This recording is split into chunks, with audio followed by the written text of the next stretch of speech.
Орусияда атып өлтүрүлдү делген Муслим Евлоев тирүү экени айтылууда. Орусиянын Ингушетия республикасындагы атышуудан каза болгондордун арасында эркин күрөш боюнча Азия чемпиону Муслим Евлоев жок. Бул тууралуу аталган республиканын укук коргоо органдарындагы ишенимдүү булак орусиялык басылмаларга билдирген. Жок кылынган адамдардын өздүгү аныкталды. Алар мыйзамсыз куралдуу топтун мүчөлөрү деп билдиришкен укук коргоо органдарынан. Укук коргоо органдарында иштеген ишенимдүү булактын билдиришинче, Муслим Евлоев качып кеткен. Анын тууганы кармалган. Атайын операция өткөн аптада офицердин өлтүрүлүшү боюнча козголгон кылмыш ишинин алкагында жүргүзүлгөн. Буга чейин Кыргыз өлкөсүнүн атынан Азия чемпиону аталган Муслим Евлоев атып өлтүрүлгөндүгү кабарланган. Булак Суперкежи сайты.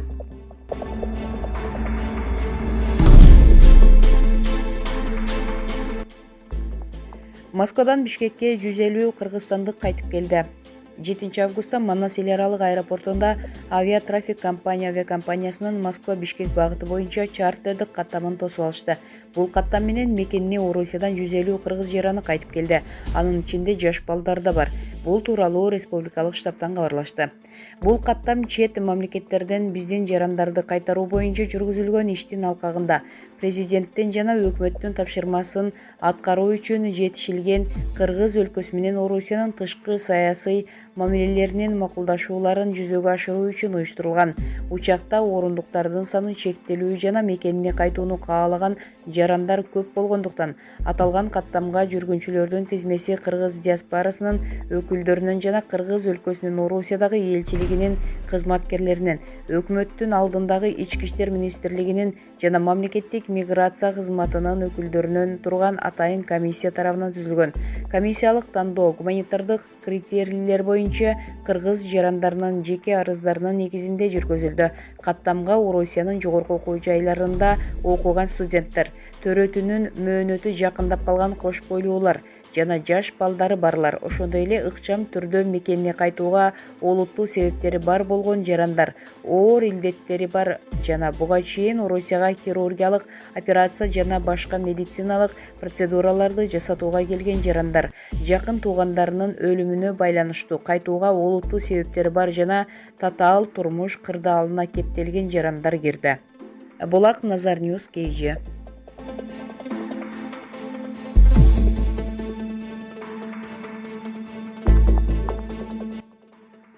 Экс-вице-премьер Жеңиш Разаков экс-министрдин орун басары Курсан Асановду катаал жазага тартууга чакырды. Кечээ 7 августта Бишкек шаарынын 1-Май райондук сотунда Ички иштер министринин мурдагы орун басары Курсан Асановдун иши боюнча сот отурумуланды. Эскерте кетсек, Курсан Асанов Ички иштер министринин орун басары кызматынан былтыр августта кыргыз милициясынын кызыкчылыгына чыккынчылык кылгандыгы жана ишенимин жоготкондугу үчүн кызматтан алынган. Курсан Асановго карата Кыргыз Республикасынын кылмыш жаза кодексинин кызматтык абалынан кыянаттык менен пайдалануу беренеси боюнча кылмыш иши козголгон.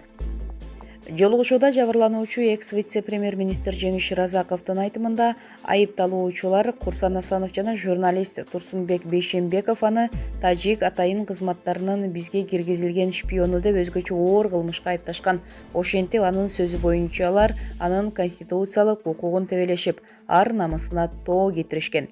Мен Курсан Асанов менен ар дайым жакшы мамиледе болчумун. Мен анын тымызын мындай айыптоолорду таратканын билген эмесмин. Муну тергөө органдары аныктап чыкты. Айыпталгандар мыйзам чегинде толук жана катаал жазага тартылышын суранам, деди Разаков. Булак Кыргыз Today KG.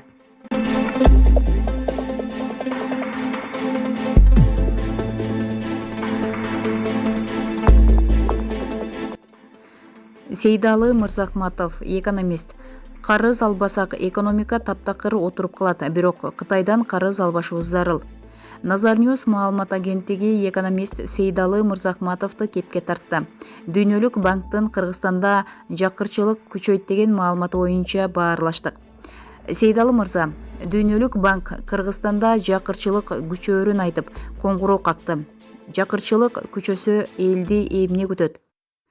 Дүйнөлүк банк жакырчылык болоорун эске алып, Кыргыз Республикасына дагы $121 миллион жардам бөлдү. Анын жарымы грант, жарымы жеңилдетилген кредит экен. Дүйнөлүк банктын жакырчылык күчөйт деп алдын ала айтышына эки версия себеп болушу мүмкүн. Биринчиси өздөрүнүн изилдөөлөрү, экинчиси жардам алалы деген негизде өкмөттүн берген маалыматыда болушу толук ыктымал. Бирок Дүйнөлүк банктын өзүнүн изилдөөсү жетишсиз, себеби алар Кыргызстандагы ситуацияны толук билишпейт. Бирок кандай болгон күндө да жакырчылык күчөшү турган иш. Быйыл экономикада артка кетүү болот. Эгер ковидке каршы $500 миллион ашуун каражат келбегенде, Кыргызстан азыр эле дефолт жарыяламак. Ошол каражаттар менен бюджетти жаап кетишти. Пандемия экономикабызды кыйла эле кыйратты. Эми тыштан келген жардамдар жана карыз алып күн көрөбүзбү? Кыргыз Республикасынын карыз алганы жаман эмес. Болгону карызды Кытайдан гана албоо керек. Карыз албасак мамлекетибизге акча аба менен суудай керек. Ансыз экономика таптакыр отуруп калат. Капитализмде экономиканы эмгек өндүрүмдүүлүгү же башка факторлор эмес, эң биринчи кезекте ички керектөөлөр жана экспорт түзөт. Элдин керектөөлөрүн мүмкүн болушунча стимулдоо керек. Өкмөт элге АКШдагыдай акча тарата албаса дагы жок дегенде айлык, пособия, пенсия өз убагында берилип турулушу керек. Өкмөттүн да абалы баарыбызга маалым болуп калды. Эми абалдан кантип чыгабыз? Абалдан чыгуу кыйын. Кандай болбосун өлкө экономикасына акча салуу керек. Чет өлкөлөрдүн жардамы болбосо кыйын. Ички резервтердин баары ковидке кетти.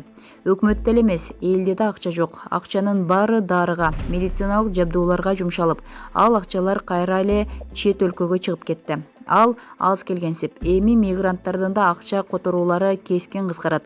Эми экономиканы көтөрүү үчүн өкмөт каражат табуусу зарыл. Улуттук банкта сакталып турган Кыргыз өлкөсүнүн алтын валюта запастарына кол салууга мезгил келди.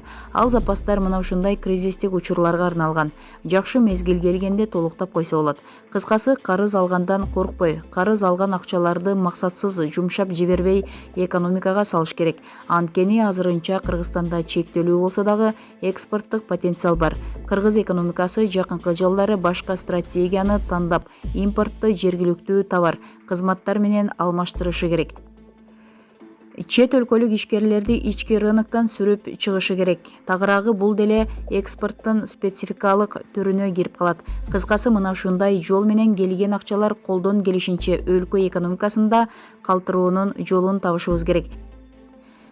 Экономиканы калыбына келтирүүгө экспорт да жакшы, бирок реалдан алыс болбой, куру иллюзияга алдырбашыбыз керек. Булак Назар Ньюс.